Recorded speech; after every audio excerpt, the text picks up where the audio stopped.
You may have heard 5 different options being put forward for you to consider with licensing, one of which is referrals. And in fact, most of the options being put forward with licensing actually have referral as a combination rather than it being a standalone solution.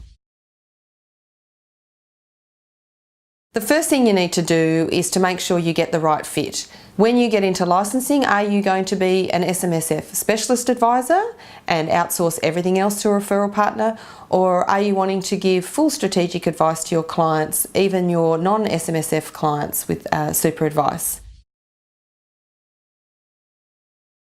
The second step is to actually evaluate the advice that that advisor is going to provide.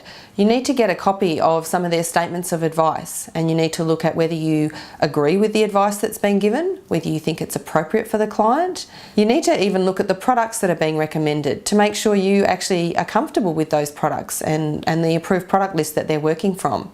Probably another final tip is in relation to direct property. So you may have some fairly fixed views on direct property, and you need to make sure that your planner agrees with or complements your views on that.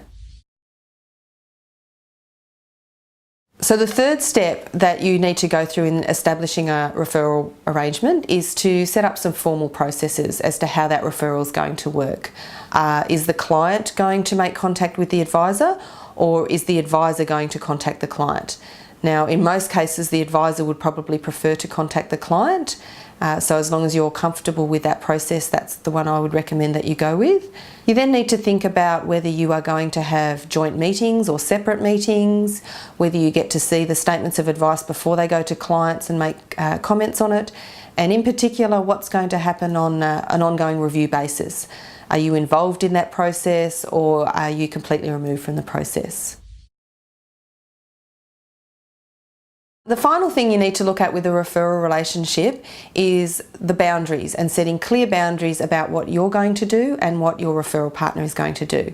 So if we look in the SMSF space, if you're going to continue to prepare the self-managed super fund accounts and the tax returns, you need to think about, well, who's going to prepare the documentation when you start up a TTR strategy? Who's going to fill out the tax documentation when you do contributions into the super fund?